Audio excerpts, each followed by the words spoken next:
Welcome to KVR's Academy.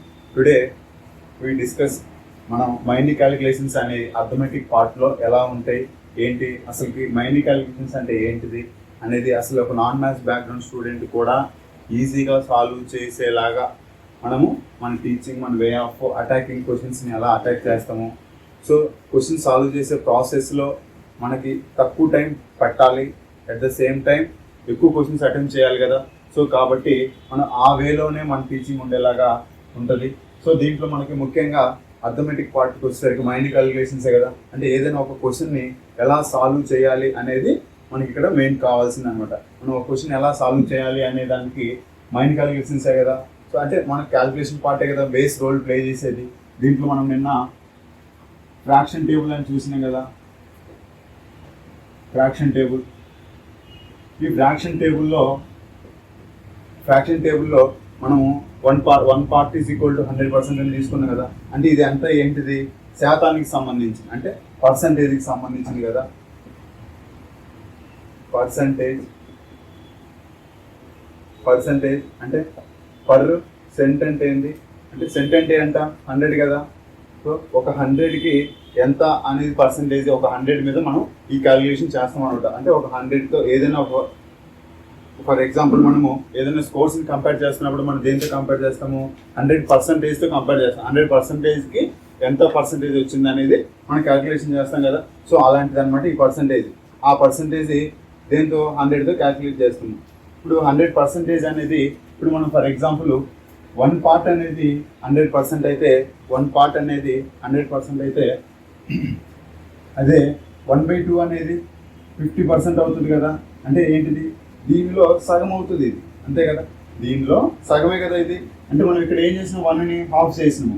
అంటే 100, అంటే ఈ 100లో సగం వచ్చేసరికి 50 అయింది. సో ఇట్లాగే మనకు ఒకవేళ ఎగ్జామ్లో ఒకవేళ 33 1/3 అని ఇచ్చింది అనుకో, 33 1/3 ఇచ్చారు. సో ఇప్పుడు దీనికి ఫ్రాక్షన్ వాల్యూ మనం ఎలా ఫైండ్ చేస్తాము, ఫ్రాక్షన్ వాల్యూ ఎలా ఫైండ్ చేస్తామంటే, సో ఇది మనం ఎలాగో తెలుసు, ఇది మన ఫ్రాక్షన్ టేబుల్లో నేను చెప్పిన క్లాస్లో ఫ్రాక్షన్ టేబుల్ ఎలాగో ఉంది. ఏమని 33 1/3% ఈక్వల్ టు 1/3 అని. సో ఇది ఎలా వస్తుంది 1/3, ఇప్పుడు ఒకసారి సాల్వ్ చేసి చూద్దాం. దీని నుంచే కదా ఇది వచ్చింది. ఓకే, ఒకసారి చూద్దాము. ఇదేముంది, డినామినేటర్లో ఉంది కదా.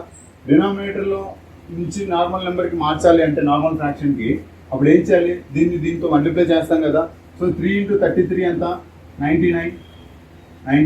అప్పుడు దీన్ని యాడ్ చేస్తాం కదా, +1 డివైడెడ్ బై 3 కదా. సో పర్సంటేజ్ అంటే బేసిక్గా పర్సంటేజ్ అంటే 1/100 అనమాట. ఓకే, ఇది పర్సంటేజ్ అంటే ఒక పర్సంటేజ్ వాల్యూని, ఇట్లా పర్సంటేజ్ ఉన్న వాల్యూని మనం ఇలా ఫ్రాక్షన్లోకి మార్చాలి అంటే పర్సంటేజ్కి మనం 1/100 వేయాలి. సో ఇప్పుడు ఇక్కడ మనకి ఇది మొత్తం చేస్తే ఎంత అవుతుంది, సో దీనికి 1/100 వేస్తే మనకి ఈ ఫ్రాక్షన్ వాల్యూ వస్తుంది. సో నేను చేసినటువంటి ఆ ఫ్రాక్షన్ వాల్యూస్ అన్ని ఇదే బేస్లో చేసినాం అనమాట. సో ఇప్పుడు దీనికి ఏమవుతుంది, ఇది 100 డివైడెడ్ బై 3 × 1/100. అప్పుడు ఏమవుతుంది, 100 ఈ 100 క్యాన్సిల్ అవుతుంది కదా. సో వచ్చింది కదా మనకి 1/3, ఇక్కడ ఉన్నటువంటి 1/3 వచ్చింది కదా. సో అట్లాగా మనం ఇక్కడ ఉన్నటువంటి ప్రతి దాన్ని, ఒకవేళ మీకు ఆ పర్సంటేజ్ తెలియకపోయినా, ఆ ఫ్రాక్షన్ తెలియకపోయినా, సో ఏది తెలియకపోయినా ఏ ఒక్కటి మనం ఇప్పుడు ఇది తెలిసినా కూడా మనం దీన్ని ఫైండ్ చేయొచ్చు. ఎలానో చూడు. ఇప్పుడు నార్మల్గా ఉన్నటువంటి దాన్ని, నార్మల్ ఇది ఏది రేషియోస్ ఉన్నట్టు ఇట్లా ఫ్రాక్షన్లో ఉన్నటువంటి వాల్యూని నార్మల్ దానికి మార్చాలి అంటే, ఏది పర్సంటేజ్ మార్చాలంటే మనం జస్ట్ ఇంటూ 100 చేయాలి. ఏం చేయాలి, ఇంటూ 100 చేయాలి. నార్మల్ నెంబర్లు ఇంటూ ఫ్రాక్షన్ నెంబర్ని నార్మల్ పర్సంటేజ్ నెంబర్లోకి మార్చాలంటే ఇంటూ 100 కదా. అంటే 100 డివైడెడ్ బై 3నా, ఈ 100 డివైడ్ బై 3 అంటే 33. Okay, 3 3s 3 3 9. అంటే 10లోంచి 1 పోతే 10లోంచి 9 పోతే 1. సో మళ్ళీ ఎంత మిగులుతుంది నాకు ఇక్కడ, సో 1 రిమైండర్ ఉంటుంది. మళ్ళీ 10 వస్తుంది. సో 10 3 3s మళ్ళీ 9, మళ్ళీ 10లోంచి 1 పోయింది. అంటే ఆ 1 మళ్ళీ డివిజిబుల్ అవుతుంది. 3తో 1 డివిజిబుల్ అవ్వదు కదా. అందుకని చెప్పి 1/3 పర్సంటేజ్ అలా పెట్టేస్తే, సో ఇప్పుడు మనకి ఈ 1/3 నుంచి దీన్ని ఫైండ్ చేసినాము, ఈ 33 1/3 నుంచి 1/3 కూడా ఫైండ్ చేసినాం కదా. సో ఇలా మనము ఈ ఫ్రాక్షన్ వాల్యూస్ నుంచి పర్సంటేజ్ నుంచి ఫ్రాక్షన్కి మనం ఇలా కనుక్కోవడానికి ఈజీ అవుతుంది అనమాట. ఇది చాలా ఈజీగానే ఉన్నాయి కదా, మనం ఏం చేయడానికి పెద్ద కష్టపడడానికి ఏం పనిలేదు కదా ఇక్కడ. సో ఇట్లానే ఇంకొక వాల్యూ తీసుకున్నాం. ఫర్ ఎగ్జాంపుల్ 1/7 తీసుకున్నాం. ఇప్పుడు రివర్స్ తీసుకున్నాం. ఇప్పుడు ఇక్కడ ఏం చేస్తాం, ఫస్ట్ పర్సెంట్ తీసుకొని ఫ్రాక్షన్కి వెళ్ళాం కదా. సో ఇప్పుడు మన ఫ్రాక్షన్ టేబుల్లో నిన్న 1/7కి ఇప్పుడు ఫ్రాక్షన్ టేబుల్ 1/7 అంటే ఎంత అవుతుంది, 14/2/7 కదా. ఓకే, 14/2/7 కదా. ఈ 14/2/7ని పర్సంటేజ్ కదా ఇది. ఈ 14/2/7 పర్సంటేజ్ అయితే దీన్ని మనము ఎలా, ఇప్పుడు దీనికి పర్సంటేజ్ మనము దీని నుంచి దీన్ని ఎలా ఫైండ్ చేస్తాము, ఏమని చెప్పినాము, ఎప్పుడైతే ఈ నెంబర్ ఉంటుందో దీనికి ఒక ఫ్రాక్షన్ వాల్యూని మనము పర్సంటేజ్లో కన్వర్ట్ చేయాలి అంటే, ఫ్రాక్షన్ వాల్యూని మనం పర్సంటేజ్లో కన్వర్ట్ చేయాలంటే మనం ఏమని చెప్పినాము, ఇంటూ 100 వేయాలి అని చెప్పినాము. ఇంటూ 100 వేస్తే ఏమవుతుంది అంటే 100/7 కదా. 100/7 అయితే అప్పుడు 7 1s 7 1లో 7 పోయింది కదా. 10లోంచి 7 పోతే ఎంత, 3. అంటే మొత్తం ఇక్కడ నాకు ఎంత మిగిలింది, 30 మిగిలింది. సో నెక్స్ట్ 30కి దగ్గరలో ఉన్నటువంటి 7 మల్టిపుల్ నెంబర్ ఎంత, 7 4 28. అంటే 30లోంచి 28 పోతే 2 మిగిలింది. 2 డివిజిబుల్ అవుతుంది 7తో అవ్వదు కదా. 2/7 అలానే పెట్టేయండి. ఇదే మీకు వచ్చినటువంటి ఫ్రాక్షన్ వాల్యూ. ఒకవేళ ఇదే నెంబర్ని 2/7 అని 28 4/7 అని ఇస్తే ఈ వాల్యూ ఏమవుతుందో తెలుసా, పర్సంటేజ్ది. సో ఇప్పుడు ఇక్కడ నాకు పర్సంటేజ్ ఇచ్చింది. ఇప్పుడు నాకు ఫ్రాక్షన్ టేబుల్ తెలుసు కానీ నేను డైరెక్ట్గా ఇది 2/7 వాల్యూ అని చెప్పేస్తాను. వాళ్ళు మీకు తెలియదు, దాన్ని ఎలా ఫైండ్ చేస్తారో చూద్దాం ఇప్పుడు ఇంకా. ఓకే, మీకు పర్సంటేజ్ నుంచి ఫ్రాక్షన్కి మార్చాలంటే ఏమని చెప్పినాం ఆల్రెడీ. సో దీన్ని జస్ట్ దీంతో మల్టిప్లై చేయమని చెప్పినాం కదా. సో దీన్ని జస్ట్ దీంతో మల్టిప్లై చేయాలి కదా. 28 7 చేసి మనకి డైరెక్ట్గా చెప్పలేం కదా. సో ఇలాంటప్పుడు ఏం చేస్తామంటే 28 నియరెస్ట్ నెంబర్ ఎంత, 30 కదా. సో 37 చేసి ఎంత, 37 చేసి 210. సో మనం 2 ఎక్స్ట్రా ఇంకో 2 ఉంది కదా, 2 ఎక్స్ట్రాతో మల్టిప్లై చేసినాం కదా. సో 2 7 చేసి 14. అంటే ఇప్పుడు చూడండి, ఇప్పుడు మళ్ళీ మామూలుగా రాస్తా. నాకు 28కి నియరెస్ట్ నెంబరు 30. క్యాలిక్యులేషన్స్ ఎలా చేయాలో కూడా చెప్తున్నా చూడండి. ఒకవేళ మీకు రేపు ప్రాబ్లమ్స్లో వచ్చింది 27 × 8 మల్టిప్లై చేయాల్సిన పరిస్థితి వస్తే ఎలా చేయాలో చూడండి. ఇప్పుడు దీనికి నాకు నియరెస్ట్ నెంబరు 30 కదా, అందుకని 7తో మల్టిప్లై చేస్తా. అప్పుడు నాకు ఇక్కడ ఎంత అయింది, 210 అయింది. ఓకేనా. ఇప్పుడు నేను ఎక్స్ట్రా ఎంత తీసుకున్నా, 2 ఎక్స్ట్రా తీసుకున్నా కదా. 30కి 2 డిఫరెన్స్ అంతా 2 కదా. సో ఈ 2ని జస్ట్ దీంట్లోంచి 4 చేయండి. 2 7 చేసి 14 కదా. సో దీంట్లోంచి 2 మైనస్ చేయండి. అప్పుడు ఎంత అవుతుంది, ఇక్కడ 6 0 9. ఇప్పుడు ఎంత అవుతుంది, 196 కదా. 28 7 చేసి కూడా 196 వస్తుంది. ఓకేనా. ఇప్పుడు నాకు 196 వచ్చింది కదా. సో 186తో మళ్ళీ ఇక్కడ ఉన్న 4ని ఏం చేయాలి, 196కి ఇక్కడ ఉన్నటువంటి 4ని ఏం చేయాలి, యాడ్ చేయాలి కదా. సో ఇదంతా యాడ్ చేసినప్పుడు ఏమవుతుంది, 200. ఓకే, 200/7 ఇంటూ 1/100 కదా. మనం చేయమంది పర్సంటేజ్ నుంచి మనకి ఫ్రాక్షన్కి రావాలి అంటే. సో ఇప్పుడు ఇక్కడ ఉన్న 2 zeros ఇక్కడ ఉన్న 2 zeros క్యాన్సిల్ అయితే మళ్ళీ నాకు ఇది వచ్చింది కదా. సో అంటే ఇటు నుంచి ఇటైనా రావచ్చు, ఇటు నుంచి ఇటైనా రావచ్చు. ఎప్పుడైతే మనము ఈ ప్రాసెస్ అంతా చేయాల్సిన పని ఉండదు అనమాట. అంటే ఇప్పుడు మీకు ఇంకొకటి చెప్తా. ఇప్పుడు ఇదేంటి, ఇంటూ 2 ఇక్కడ ఈ వాల్యూస్కి ఏం చేసిన, ఇక్కడ మనం ఈ 28 ఎలా వచ్చింది డైరెక్ట్గా అంటే, ఇప్పుడు జస్ట్ ఈ ఇటు సైడ్ మొత్తం ఉన్నదానికి ఇంటూ 2 వేసిన అంటే 2/7. ఇటు సైడ్ ఉన్నదానికి కూడా మొత్తం ఇంటూ 2 వేస్తే అప్పుడు ఏమవుతుంది, 14 2 + 28 2 × 2 4. డైరెక్ట్గా ఈ వాల్యూ వచ్చింది కదా. సో ఇట్లా కూడా చేయొచ్చు అనమాట దీన్ని. సో ఈ క్యాలిక్యులేషన్ అంతా చేయకుండా మనము ఎందుకు ఈ ఫ్రాక్షన్ టేబుల్ని డైరెక్ట్గా యూజ్ చేస్తాం. ఇది మనం రెగ్యులర్గా ప్రాక్టీస్ చేస్తూ ఉంటాం కదా. ఎలాగో ఈ రెగ్యులర్ ప్రాక్టీస్లో మనకి ఇది అలవాటు అయిపోతుంది.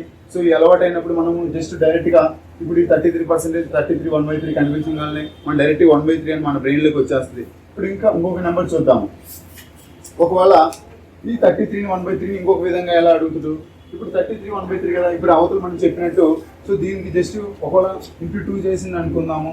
సో ఇక్కడ ఇంటూ 2 అంటే ఎగ్జాంపుల్ ఎలా ఇస్తారంటే దీన్ని 66 2/3గా ఇస్తారు. 66 2/3 పర్సెంటేజ్ ఇచ్చినప్పుడు 2/3.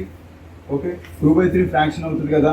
సో ఇది ఎలా అవుతుంది, సో జస్ట్ దీనికి ఇంటూ 2 చేసా.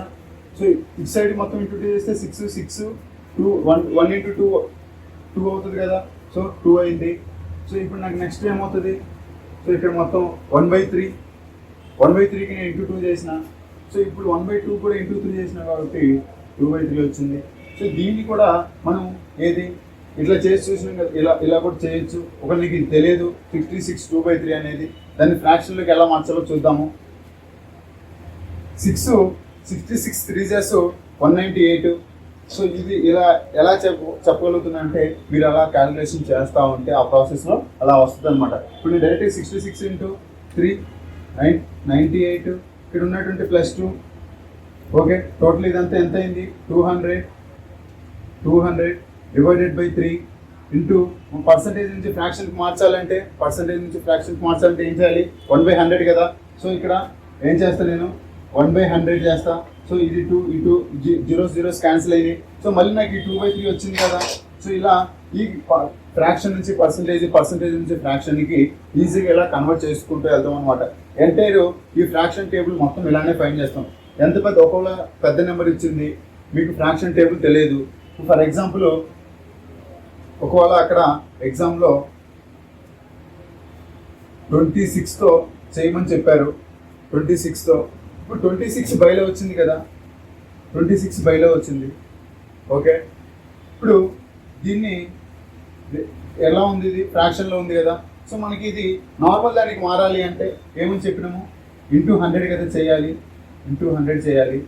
సో దీన్ని ఈ నెంబర్ని నార్మల్ వాల్యూకి మార్చాలంటే ×100 కదా, పర్సంటేజ్లోకి మార్చాలి అంటే సో 100 డివైడెడ్ బై అంటే మనం 100 డివైడెడ్ బై 26 వేస్తాము. 50 డివైడెడ్ బై 13, 15 డివైడెడ్ బై 13 అంటే 13 3s 39, 14 మనకి రిమైనింగ్ ఎంత మిగిలింది. ఓకేనా, అర్థమవుతున్నాయా. సో ఇక్కడ క్యాన్సిల్ చేస్తే ఇక్కడ 15 2 50లు 2 13లు 13 డివైడెడ్ బై 50 డివైడెడ్ బై 13 వచ్చిందా. నాకు ఇప్పుడు 50 డివైడెడ్ బై 13 వచ్చింది కదా. సో దీన్ని ఇంకా మారిందా, ఇంకా ఫ్రాక్షన్లోనే ఉంది కదా. సో కంప్లీట్గా దీన్ని డివైడ్ చేయి. 13 3 39 అంటే 13 3 39 కదా. సో 50 నుంచి 39 పోతే 11 అంటే 3 1 11 డివైడెడ్ బై 13 ఇది మన పర్సంటేజ్. సో ఎప్పుడైనా ఇట్లాంటి పర్సంటేజ్ మీకు కనిపించిందా అనుకో ఎగ్జామ్లో, సో డైరెక్ట్గా దాన్ని 1/26 ఆ నెంబర్ని డివిజిబుల్ చేసేసి ఆన్సర్ చేయొచ్చు అనమాట. సో ఇది వన్ ఆఫ్ ద వే అనమాట. సో ఇట్లా మనం కొన్ని నెంబర్స్ తీసుకుందాము. ఓకే,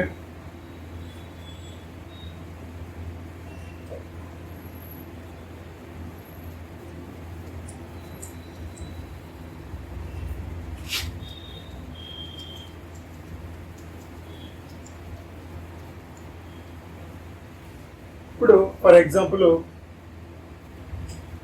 మనకి ఫ్రాక్షన్ టేబుల్లోనే కదా. ఓకే, ఇప్పుడు ఇదంతా ఎలా ఉంది. ఒకవేళ మనకి సమ్ ఎగ్జాంపుల్స్ నెంబర్స్ తీసుకుంటే, ఓకే దీన్ని ఎలా అడుగుతారు మనకి ఎగ్జామ్లో అంటే, ఇప్పుడు అసలు ఫస్ట్ బేసిక్గా ఈ ఫ్రాక్షన్ టేబుల్లో మనకు మెయిన్ ఇప్పుడు సమ్ వాల్యూ ఇది సింప్లిఫికేషన్స్ అడగవచ్చు, లేదంటే మన డిఐ సాల్వింగ్లో అడగవచ్చు. సో ఇట్లా అడుగుతున్నప్పుడు ఎలా ఉంటుందంటే డిఐ సాల్వింగ్లో కానీ, ఈ పర్సంటేజ్ క్వశ్చన్స్లో కానీ, సింపుల్ ఇంట్రెస్ట్ కాంపౌండ్ ఇంట్రెస్ట్లో కానీ, ప్రాఫిట్ అండ్ లాస్లో కానీ, పర్సంటేజెస్లో కానీ, వీటన్నిటిలో మనం యూజ్ చేసేది పర్సంటేజే కదా. సో ఈ పర్సంటేజ్ యూజ్ చేసినప్పుడు మనకి ఒకవేళ అక్కడ 16 2/3 % ఆఫ్ అని ఒక నెంబర్ ఇచ్చిండు, అది 960 అని అడిగాడు అనుకో. ఇప్పుడు దీన్ని మనం సాల్వ్ చేయాలంటే ఏది, సో జనరల్ మెథడ్లో ఫస్ట్ చూద్దాం. ఫస్ట్ నార్మల్ మెథడ్లో ఎలా పడుతుందో చూద్దాం, తర్వాత మన వే ఆఫ్ అటాకింగ్లో ఎలా ఉంటుందో చూద్దాం. ఇప్పుడు దీన్ని జనరల్ మెథడ్లో చేయాలంటే ఫస్ట్ నేను ఏం చేయాలి, ఈ 2 ఇంటూ చేయాలి.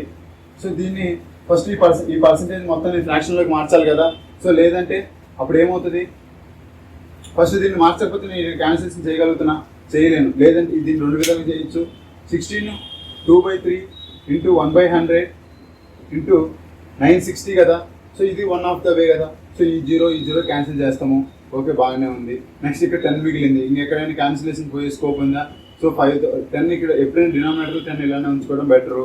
ఇంకా సో ఇప్పుడు ఫస్ట్ ఈ 16తో ఈ 96ని ఇంటూ చేయాలి, తర్వాత ఈ 2/3తో దీన్ని ఇంటూ చేయాలి. సో ఇదంతా చేస్తే ఏమవుతుంది, మనకి ఈజీగా టైము చాలానే కన్జ్యూమ్ అవుతుంది అనమాట. సో ఇదంతా ఎక్సర్సైజ్ అనమాట.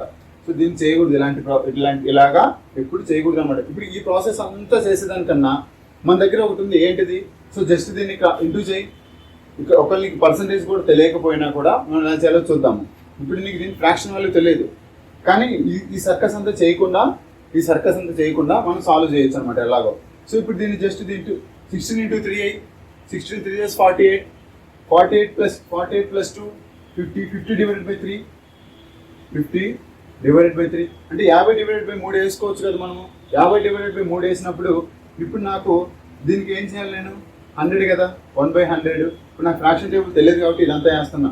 ఓకే, ఇప్పుడు మీరు ప్రాసెస్లో ఇలా చేస్తూ ఉన్నారనుకో, సో ఇలా చేస్తున్న ప్రాసెస్లో మీకు వస్తుంది. సో ఇప్పుడు 960 ఇది అసలుకి ఇది వరస్ట్ మెథడ్ అనమాట. ఇది కొంతవరకు బెటర్ అయిన అటాకింగ్ వే, అంటే కొంతవరకు ఓకే పర్లేదు, కొంచెం తక్కువ టైమే కన్స్యూమ్ అవుతుంది. దీనికన్నా ఇంకా తక్కువ టైం కన్స్యూమ్ అవుతుంది. నెక్స్ట్ మెథడ్లో చెప్తా. ఇది ఫర్ ఎగ్జాంపుల్ మెథడ్ 1 అనుకుంటే, ఇది మెథడ్ 2 అనుకుంటే వే ఆఫ్ సాల్వింగ్లో. ఇప్పుడు 52s ఇది 52s, 3 into 2 6, 6 6 6 1 6, ఓకే, 6 1 6, 6 6 36, ఓకేనా, 0 వచ్చింది కదా మనకి 160. సో ఇట్లా కూడా కాకుండా డైరెక్ట్గా మనకు ఈ పర్సంటేజ్ వాల్యూ మనకి 1/6 అని తెలుసు కదా. ఈ పర్సంటేజ్ వాల్యూ డైరెక్ట్గా మనకు 1/6 అని తెలుసు కదా. 1/6 తెలిసినప్పుడు డైరెక్ట్గా 960 మనం ఇంటూ చేసినప్పుడు మనం ఇలా క్యాన్సిలేషన్ చేసుకోవచ్చు కదా. ఓకే, ఆఫ్ అంటే ఏంటిది, ఇంటూ అని అర్థము. ఓకే, ఇప్పుడు 6 1 9లోంచి 6 పోయింది అంటే 3 మిగిలింది. 6 6 36, 0 అంటే 160 నాకు ఇక్కడ వచ్చింది కదా. అంటే ఇదంతా ఏంది, సింగిల్ స్టెప్లో వచ్చిందా. సో ఇదంతా ఎక్సర్సైజ్ చేయాలా అంటే ఇది మనకు మెథడ్ 3నా. సో మెథడ్ 3నే బెస్ట్ వే అనమాట. అందుకే మనం ఈ ఫ్రాక్షన్ టేబుల్ ఫస్ట్గా ఇంట్రొడక్షన్ చేయడానికి కారణాలు. సో ఎప్పుడైతే మనం ఈ వే ఆఫ్ ఈ మెథడ్స్ అన్ని మనం సాల్వ్ చేస్తూ ఉంటామో, ఈ మెథడ్స్ అన్ని సాల్వ్ చేసిన ప్రాసెస్లో మనకి ఈజీగా క్యాల్కులేషన్ చేయడానికి మనము నెక్స్ట్ టీచ్ చేయబోయే క్లాసెస్ అన్నిటిలో కూడా మనము ఇలాంటి ట్రిక్సే వాడతాం అనమాట. ప్రతి దగ్గర నాన్ మ్యాథ్స్ స్టూడెంట్స్ కూడా ఈజీగా ఎలా సాల్వ్ చేయాలి అనే దాంట్లో, అంటే మనకి ఏం లేదు, జస్ట్ నెంబర్స్ 0 నుంచి 9 వరకు ఉండే ఈ 10 డిజిట్స్లోనే ఉంటుంది మొత్తం. ఎక్కడ ఫార్ములాస్ యూజ్ చేయము, ఓకేనా. ఫార్ములాస్ యూజ్ చేయకుండా మనం వీటిని ఎలా సాల్వ్ చేయాలి విత్ ఇన్ షార్ట్ టర్మ్లో, అంటే జస్ట్ ఇప్పుడు ఈ ప్రాసెస్ అంతా చేయడానికి ఈజీగా 1 minute పైన పడుతుంది కదా. సో ఇది చేయడానికి ఈజీగా 30 to 40 minutes పడుతుంది. Okay, 30 to 40 minutes. అదే ఇది కనుక అయితే విత్ ఇన్ 10 seconds మనం ఇది అటాక్ చేయొచ్చు. సో దీనికి మనం కనుక అలవాటు పడినామంటే నాన్ మ్యాథ్స్ స్టూడెంట్ కూడా నాన్ మ్యాథ్స్ స్టూడెంట్ వాటితో కంప్లీట్ చేయలేడు అనమాట. సో అంత మంచిగా ఉంటుంది ఈ మెథడ్స్. కాబట్టి మనం ఈ పర్సంటేజ్ వాల్యూస్ని సో ఇలా ఫ్రాక్షన్లోకి మార్చుకోవడం వచ్చు. సో ఫర్ ఎగ్జాంపుల్ ఒకవేళ ఇదే నెంబర్ని రివర్స్ ఇచ్చిందా అనుకో, ఒకవేళ ఇప్పుడు మళ్ళీ ఒకసారి ఇంకోటి చూద్దాం. పర్సంటేజ్ ఇప్పుడు ఏంది, పర్సంటేజ్లో ఇచ్చింది ఒక నెంబర్ని దాన్ని ఫ్రాక్షన్లోకి కన్వర్ట్ చేయాలి. సో పర్సంటేజ్లో ఇచ్చింది ఫ్రాక్షన్లోకి కన్వర్ట్ చేయాలి అనుకుంటే, ఫర్ ఎగ్జాంపుల్ ఒకవేళ 37.5% అనే ఒక నెంబరు, 37.5% అనే నెంబర్ నాకు తెలుసు ఇది 3/8 అని. ఓకే, ఎలా నాకు ఇలా తెలిసిందంటే నేను రెగ్యులర్గా ప్రాక్టీస్ చేయడం వల్ల నాకు తెలిసింది. ఇక్కడ మనకి ఇంకొక కొండగుర్తు ఏంటంటే, ఎంటైర్ ఫ్రాక్షన్ టేబుల్లో ఎండ్ విత్ 0.5 ఉంటే అది 99% 8తో డివిజిబుల్ అవుతుంది. ఓకే, 8తో వచ్చేటువంటి పర్సంటేజ్ వాల్యూ అని మీనింగ్. ఓకేనా. సో ఒకవేళ రాకపోయినా కూడా మనం ఎలా సాల్వ్ చేయాలో చూద్దాము. ఇప్పుడు ఇది నాకు తెలుసు తెలియదు, ఓకే, అది తర్వాత సంగతి. ఓకే, ఇప్పుడు మీకు ఎవరికి తెలియదు, నాకు ఒక్కడికే తెలుసు అనుకుంటున్నాం. ఇప్పుడు కాదు కదా. ఇప్పుడు 37 1/2 నా ఇది 0.5 అంటే 37 2 ఎంత 74 ప్లస్ 5 అంటే ఇదంతా ఏమవుతుంది, ఇదంతా 75 డివైడెడ్ బై 2నా. ఇప్పుడు నాకు పర్సంటేజ్ నుంచి ఫ్రాక్షన్కి మారాలి కదా. Just 1 divided by 100, 1 divided by 100, 25 3s, 25 4s, 4 into 2 8, 3 పైనే ఉంది కదా. సో మళ్ళీ నాకు ఈ నెంబర్ వచ్చిందా రాలేదా చూడండి. ఏం లేదు, ఇక్కడ మనం ఏం చేసినాము, జస్ట్ సింపుల్గా 25 టేబుల్ వస్తే చాలు. 25 3 చేసు 75, 25 4 చేసు 100, 25 4 అంటే 100ని 4 ముక్కలు చేయి, 100ని 4 భాగాలు చేయి. 100లో హాఫ్ ఎంత 50, 50లో హాఫ్ ఎంత అంటే 2 సార్లు కదా, అంటే 4 కదా చేసింది. అంటే 100ని 4 సార్లు చేస్తే అది 25తో డివిజిబుల్ అవుతుంది అనమాట. అంటే 100ని 4 సార్లు చేసి 25 4 25 3లే కదా. 25ని 3 సార్లు యాడ్ చేస్తే ఎంత 75 కదా. సో 3 వచ్చింది కదా. అంటే ఇప్పుడు మనకు ఫైనల్గా 3/8 వచ్చిందా రాలేదా. ఓకే, 37.5 అనేది మీకు తెలియకపోయినా కూడా మనము దీన్ని ఎలా సాల్వ్ చేయాలో చూపించినాం కదా. సో ఇట్లాగా సో ఇంకా వేరే నెంబర్స్ ఉంటాయి. ఇప్పుడు ఇదే 8తో ఇంకొక నెంబర్ వస్తుంది, మోస్ట్ ఇంపార్టెంట్ 62.5 అనే ఒక పర్సంటేజ్, ఒక వాల్యూని 62.5 అనే ఒక పర్సంటేజ్ అనే ఒక వాల్యూని మనం ఎలా సాల్వ్ చేస్తామో చూద్దాం. ఇప్పుడు దీన్ని నేను రెగ్యులర్గా ప్రాక్టీస్ చేస్తూ ఉంటాను కాబట్టి డైరెక్ట్గా 5/8 అని రాస్తా. ఓకే, అసలుకి ఫస్ట్ ఇక్కడ 2 విధాలుగా తెలుసు. ఇక్కడ నాకు ఏం తెలుసు, నేను దీని నుంచి కూడా నేను డైరెక్ట్గా దీన్ని సాల్వ్ చేసి చూపిస్తాను. ఇప్పుడు నాకు 1/8 ఫ్రాక్షన్ టేబుల్లో ఎంత అని తెలుసు, నాకు 12.5% అని తెలుసు కదా. ఎంత? 12.5%. 12.5 ఇంటూ అంటే ఇక్కడ నాకు ఏమైంది, ఇంటూ 5 కదా నేను చేసింది. 12.5 ఇంటూ 5, 12.5 ఇంటూ 5 ఎంత? 12 5 60, 5 5 25, 62.5. ఓకేనా, వచ్చిందా ఈ 62.5? చూడండి ఒకసారి మళ్ళీ చూపిస్తాను మీకు. అంటే దీనికి నేను ఇక్కడ ఇంటూ 5 కదా చేసిన. ఓకే, నేను మొత్తానికి ఇంటూ 5 చేసిన, దీనికి కూడా ఇంటూ 5. ఓకే, 5 5 25, 5 2 10, 2 యాస్ తీసుకుంటాం, 5 5 5. అప్పుడు ఎంత అవుతుంది? 10 కదా మిగిలింది మనకి. సో ఓకేనా, 5 + 1 6. ఇప్పుడు మనకి ఇక్కడ పాయింట్ ఉంది కాబట్టి 62.5 వచ్చిందా? సో ఇప్పుడు ఒకవేళ దీని నుంచి మనం దాన్ని కనుక్కోవాలంటే చూద్దాం ఒకసారి. ఇప్పుడు ఇక్కడ ఎంత అవుతుంది? 62 1/2 కదా. 62 1/2 62 ఇంటూ 2 ఎంత? 62 ఇంటూ 2 124 కదా. ఓకే, 124 + 5 + 1 ఎంత? 5 కదా. /2 పర్సంటేజ్ మనం ఫ్రాక్షన్లోకి మార్చాలంటే 1/100 కదా. 1/100. 25 5 జాస్ 25 4 జాస్. ఇక్కడ 5/2 వచ్చింది, ఇక్కడ 4 ఉంది. అంటే జస్ట్ ఈ 2 ఇంటూ కదా, డినామినేటర్లో ఉండేటి 2 ఇంటూ చేసుకుంటే న్యూమినేటర్లో ఉండేటి 2 ఇంటూ చేసుకుంటే కదా, అప్పుడు వచ్చేది ఎంత? 5/8 వచ్చింది ఎలా అయినా కానీ. సో మనం దీన్ని ఏం లేదు, ఎటు నుంచైనా ఎటైనా వెళ్తాము. మనము ఎలా నాన్ మ్యాథ్స్ స్టూడెంట్స్ కూడా ఈజీగా ఎలా చేయాలి అనేది అంతా మనం చూస్తామన్నమాట, చేపిద్దాము. ఓకే, మన దగ్గర ప్రతి దానికి ట్రిక్స్ ఉంటాయి. అసలు దాన్ని జస్ట్ మనకు క్వశ్చన్ ఇచ్చిన నెంబర్స్తో సరిపోద్ది. మన క్వశ్చన్ ఏమి ఇచ్చినా అదంతా కూడా మనకు పెద్దగా యూజ్ ఏమి ఉండదు. సో జస్ట్ నెంబర్స్తో మనం డైరెక్ట్గా అటాక్ చేస్తాం. సో నాకు ఒకవేళ ఎగ్జాంపుల్ ఇది డైరెక్ట్గా కనిపిస్తుంది, 5/8 నాకు కనిపించేస్తుంది. 5/8 కనిపించింది నేను ఆన్సర్ పెట్టేస్తా. ఓకేనా, సో అట్లా ఉంటుంది అనమాట. This is the main fraction టేబుల్లో ఉన్నటువంటి main percentage to fraction to percentage. ఈ విధంగా ఈజీగా కన్వర్ట్ చేయొచ్చు. ఓకేనా.